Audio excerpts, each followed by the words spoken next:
جاوید اقبال کی 2 بہنیں اور 3 بھائی تھے اور وہ سارے بہن بھائیوں میں سب میں چھوٹا تھا اور کمزور ہونے کی وجہ سے محلے میں وہ جاوید ککڑی کے نام سے مشہور تھا۔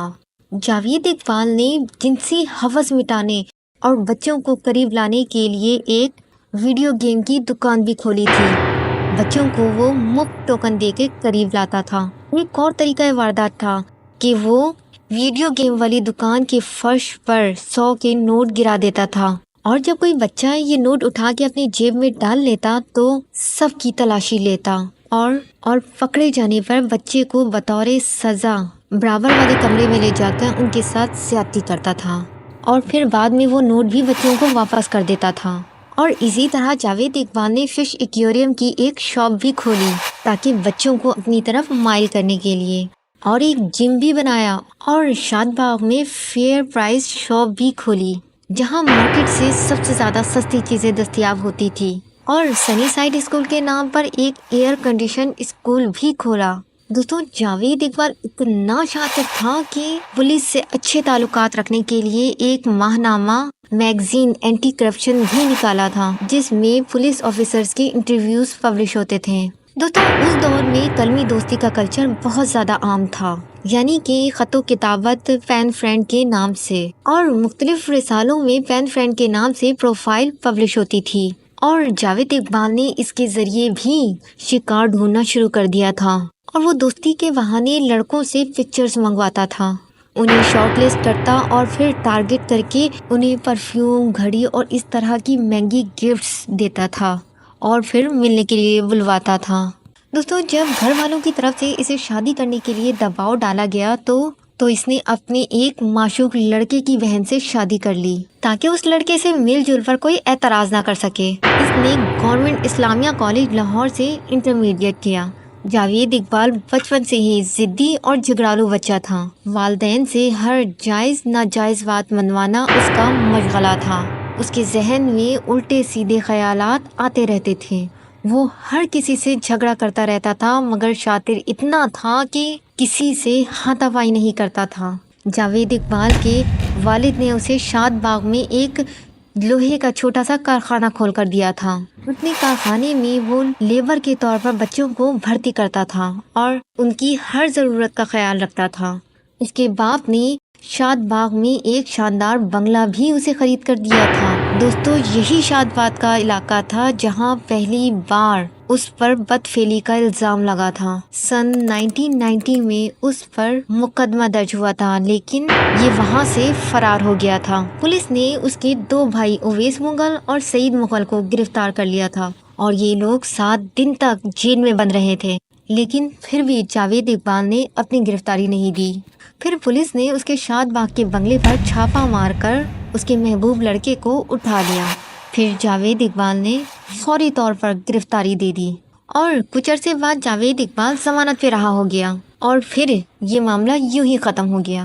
دوستوں، 17 ستمبر 1998 کو جاوید اقبال ایک مالش کرنے والے لڑکے کو گھر لے کر آتا ہے اور اس لڑکے کے ساتھ جاوید اقبال نے زیادتی کر ڈالی اور اس لڑکے نے اپنا بدلہ لینے کی ٹھان لی، اور جب وہ سویا تو اس نے اپنے دوستوں کے ساتھ مل کے جاوید اقبال کو خوب مارا، اس کے سر پر بندوق کی رسٹ سے بار بار وار کیا اور وہ شدید زخمی ہو گیا۔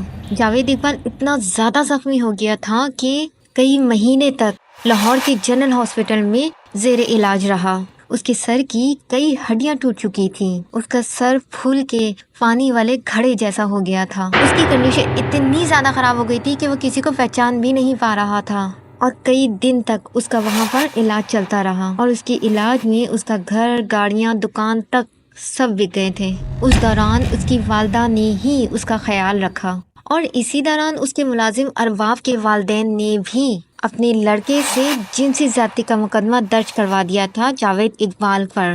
چنانچہ جاوید اقبال کو ہاسپٹل سے باہر آتے ہی گرفتار کر لیا گیا تھا اور ریپ چارج پہ پولیس اس کو 100 کوڑے مارتی ہے۔ اس وقت اس کی ماں اس کے لیے خوب روتی ہے، تڑپتی ہے، آنسو بہاتی ہے۔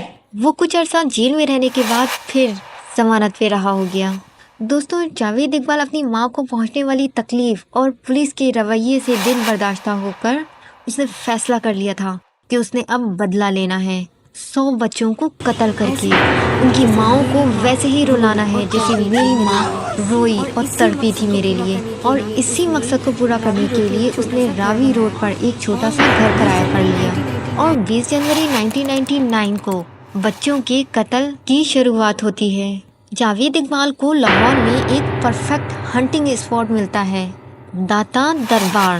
جی ہاں دوستوں، داتا دربار ساؤتھ ایشیا کا سب سے بڑا صوفی شائن ہے، اور وہاں بے شمار بچے روزانہ کھانے کی تلاش میں آتے رہتے ہیں، اور جاوید رہائش اور کھانے کے بہانے انہیں اپنے گھر لے جاتا ہے، اور مزید کچھ بچے اسے بس کے اڈے سے ملتے تھے جو کہ عموماً اپنے گھروں سے بھاگے ہوئے ہوتے تھے، اور 147 دن میں پورے شہر سے 100 بچے غائب ہو جاتے ہیں۔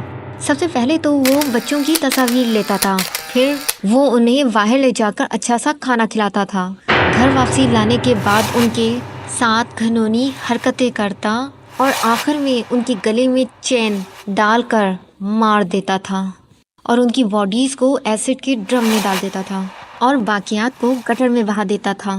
دوستوں، وہ اب ان چیزوں سے اکتا گیا تھا، اور تبھی اس نے سرنڈر کرنے کا فیصلہ کر لیا تھا، اور اسی لیے اس نے پہلے پولیس کو خط لکھا، اور جب پولیس نے اس پر توجہ نہیں دی تو اس نے روزنامہ جنگ کو خط لکھا، اور یہ خط خاور نعیم ہاشمی کو ملا جو جنگ کے ایڈیٹر تھے، اور اس میں 75 بچوں کی تصاویر بھی تھی، اور اس نے کہا کہ وہ پولیس کو گرفتاری نہیں دے سکتا، اور اگر اس نے ایسا کیا تو پولیس اسے مقابلے میں ہی مار دے گی، اور خاور نعیم ہاشمی نے اسے اخبار کے دفتر میں بلایا۔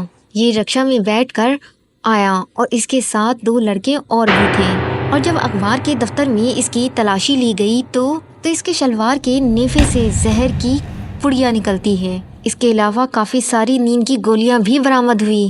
اس کا منصوبہ یہ تھا کہ کوئی ایسی ویسی بات ہوئی تو وہ آسانی سے خودکشی کر سکے گا۔ دوستوں، یہ اطلاع ملتے ہی پولیس کی بڑی فورس اخبار کے دفتر جمع ہو گئی۔ نعیم صاحب کے مطابق آئی جی جنرل شمیم صاحب نے انہیں ٹیلی فون کر کے کہا کہ ہمیں معلوم ہے کہ جاوید اقبال آپ کے پاس ہے، اسے پولیس کے حوالے نہ کریں کیونکہ پولیس اسے کسی بھی بہانے سے مار ڈالے گی تاکہ انہیں تفتیش نہ کرنا پڑے۔ نعیم صاحب نے صورتحال دیکھ کے جاوید اقبال کو ملٹری کے حوالے کر دیا۔ جاوید اقبال کا نفسیاتی معائنہ کرنے والے ڈاکٹر سہیل نے وائس آف امریکہ کو بتایا کہ جاوید اقبال نے جنگ کے دفتر میں خود کو سرنڈر کیا ہے۔ وہ 31 دسمبر 1999 کی رات تھی، اور اس نے بہت ہی زیادہ سوچ سمجھ کے وہ رات چنی تھی تاکہ 1 جنوری کو نئے صدی کے پہلے دن ہی دنیا کے اخباروں میں 20ویں صدی کا سب سے بڑا سیریل کلر کی ہیڈ لائن لگ جائے۔ جاوید اقبال نے نہ صرف گرفتاری دی بلکہ ثبوت بھی فراہم کیے۔ اس نے کہا کہ اسے اپنی شفافیت پر کوئی شرمندگی نہیں ہے، اسے اس دنیا سے نفرت ہے۔ اس کے گھر پہلے جانے والے صحافی جمیل چشتی کے مطابق جب جاوید اقبال کے گھر گئے تو وہاں پر ڈرموں میں ہڈیاں تھی، ایک جگہ 100 بچوں کے جوتے تھے، اور ایک جگہ بچوں کے کپڑے۔ اس گھر سے 2 جگ انسانوں سے بھرے بال اور ایک جگ 16 انچ لمبی لوہے کی موٹی چین ملی۔ گھر سے تصویر کا ایک البم اور 3 ڈائریاں بھی ملی۔ ایک ڈائری میں بچوں کے نام درج تھے جبکہ دوسری ڈائری میں طریقہ واردات لکھی گئی تھی۔ جب اخبار میں بچوں کی تصاویر چھپی تو لوگ بچوں کی تلاش میں اس گھر تک پہنچ گئے۔ کئی والدین نے تو اپنے بچوں کو کپڑے اور جوتوں سے شناخت کی۔ دوستوں، 28 بچوں کی لاشیں پوسٹ مارٹم نہ ہونے کی وجہ سے عدالت نے انہیں تسلیم نہیں کیا، اور مارچ 2010 میں جب اللہ دتا کی عدالت میں یہ کیس آیا تو اس کا تاریخی فیصلہ کیا گیا اور حکم دیا گیا کہ مینار پاکستان پر متاثرہ بچوں کے والدین کے سامنے اس کے جسم کے 100 ٹکڑے کیے جائیں، انہیں تیزاب میں ڈال کے محلول کر دیا جائے، اس شخص کو مینار پاکستان کے آخری منزل سے نیچے پھینک دیا جائے، اور جب اس کی لاش زمین پر گرے تو چیل اور کوے اس کی بوٹی کو نوچ نوچ کے کھائیں۔ دوستوں، اس سے پہلے کہ سزا میں عمل درآمد ہوتا، جاوید اقبال اور اس کے ساتھی نے جیل میں ہی خودکشی کر لی۔ اگر آپ کو یہ والی ویڈیو پسند آئی ہو تو اوپر آئی بٹن پہ کلک کر کے نیکسٹ ویڈیو لازمی دیکھ لیجیے گا۔ ملتے ہیں نیکسٹ ویڈیو میں۔